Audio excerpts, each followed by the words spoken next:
Don't you fucking move!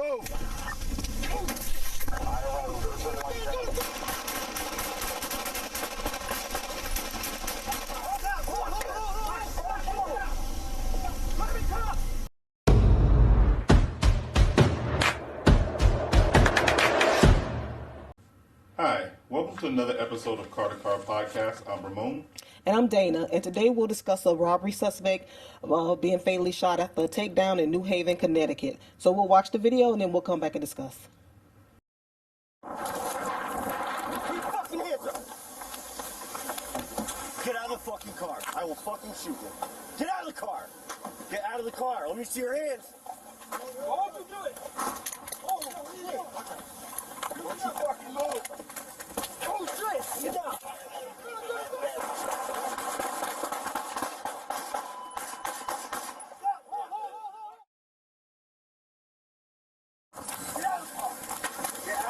Let me see your hands.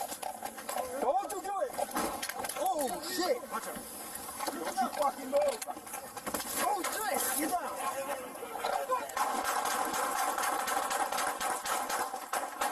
Stop. Stop, get down. Put him in cuffs. Get out of the car. Get out of the car. Let me see your hands. Don't you do it. Oh, shit. Don't you fucking move.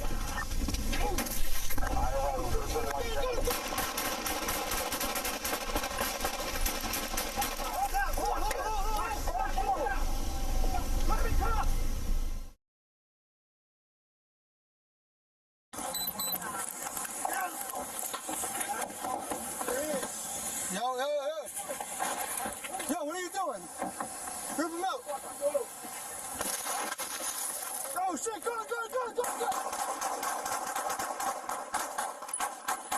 Stop, hold. Get down. Shit, he's fucking pulling the car. 567, sorry, signal 1.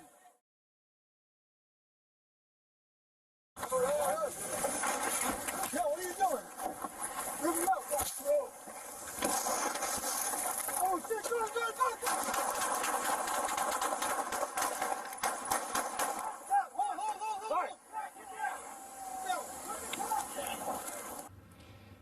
We just watched a video that I have so many problems with. You know, I look at this situation and I think about our own police department and how we have numerous takedown units. We've even participated in joint takedown units with other people and stuff like that, and we've really practiced tactics and stuff. But everything comes down to the basics. If you see it was so chaotic, you know, I think it was by design how these videos were spliced together and given to the public for confusion purposes to make it seem like they had no choice but to shoot. And they may not have had a choice but to shoot, but how this came across was very chaotic, very fast-paced and things of that nature. But when I peel back the onion and really look at it, you know, I get that, you know, these incidents are felony-based takedowns that are supposed to be of the most high-risk individuals, but there's still some tactics that you can utilize in order to protect yourself and to protect others. First of all, I thought that this was in an inappropriate place. You know, the crowded car wash, you know, with so many cars around and things of that nature, the backstop, I mean, they shot numerous times, and so, you know, I'm just afraid that someone would get hurt if in a situation like this. I think there should have been a little bit more surveillance. The location should have been different. You know, the tactics as far as how they came in together should have been a little bit different. You know, I did like the fact that they obviously practiced before, because you saw several people with stop sticks. As soon as they got out of the car, they threw the stop sticks to stop the vehicle. Even if it had taken off, the tires would have blown out. So I know that there were some tactics there that they used and they practiced, because, you know, I saw that. I know that was just not random. Right, but I think the felony stop one is what they totally did not implement at all, because Agreed. they put themselves in harm's way, and they should have accounted for the fact that this suspect more than likely would have been armed, because those are his charges. So if the charges are going to be armed robbery, carrying a weapon, and everything gun related, you should expect to see a gun. So you don't run up to a car and try to open a door on a felony stop. You also don't position yourself in front of a car on a felony stop. So you put yourself in harm's way. And like you alluded to, it should have been more surveillance. Once they received information on his location, surveil it, and then you conduct a traffic stop when it said a place where the least amount of people can be affected, and you can get them in custody safely. So I'm very disturbed by this particular shooting. And as you say, the video, in sake for transparency's sake, release that one by one by one by one, because in their entirety, because man, I'm struggling to I don't. It seems to me that the officers may have shot first, but I can only really determine that if the videos are released singularly in their entirety. Yes, and like I said, and not to beat a dead horse with the tactics, but your basic felony stop is car positioning, triangulation coming in, making sure that someone doesn't get shot, that we don't shoot each other. And they were so aggressive, wanting to get there and grab this guy out of the car so bad that one of the officers, when he pulled the door open, he tried to hold the door with one hand and the gun in the other hand. So when the offender put the car in reverse and hit the police car behind him, his gun fell on the ground. He had to bend down right by where the offender was to pick up his gun. Situations like that are going to happen. You're going to have to respond when it happens. But, if your job is to get the door open, somebody else's job is to grab the person. We have to be smart, just thinking about the safety of all people involved, especially these police officers are doing this very dangerous job on some of the most violent criminals that we have in our society. And we need these tactical units, but we also need you guys to stay safe. And when I look at this from a supervisory standpoint, I think one of the main shooters was a sergeant. As supervisors, we got to stand back and let our officers do their job, because somebody's got to do the paperwork.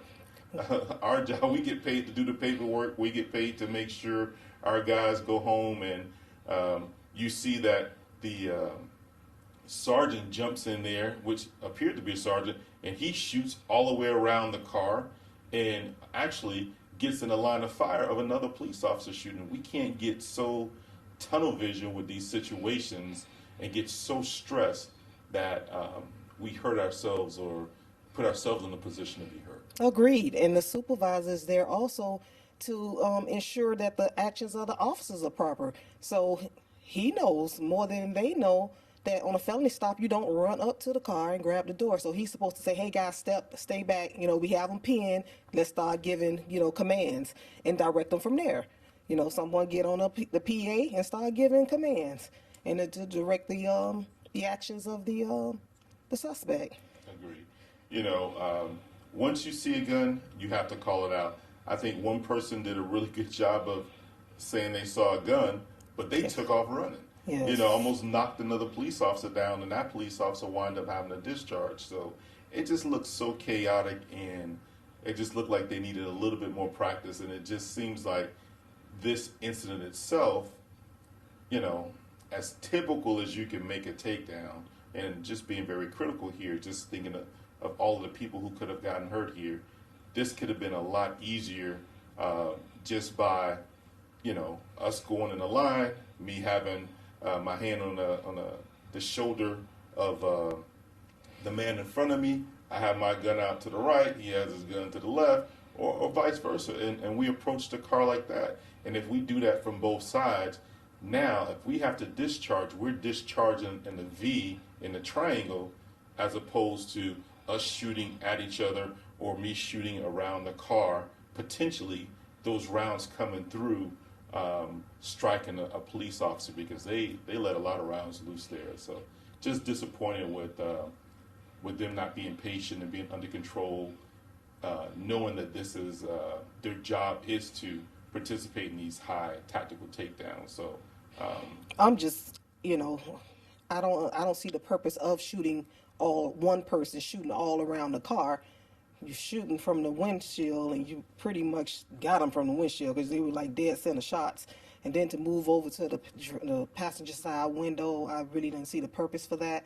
I think it was a little bit overkill, so to speak, because you had other shooters.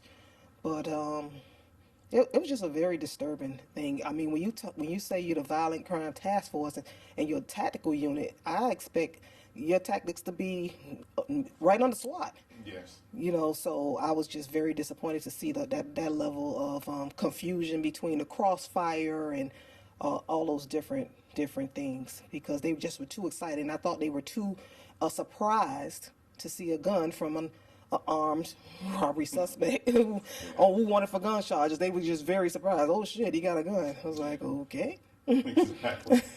And again, my final takeaway here is that truly I'm nitpicking and kind of busting your balls a little bit, only because I do get that this is a very serious person who we're trying to apprehend, and that we need men and women just like yourselves to do this job, because everybody can't do it. Everybody doesn't have the fortitude to do it.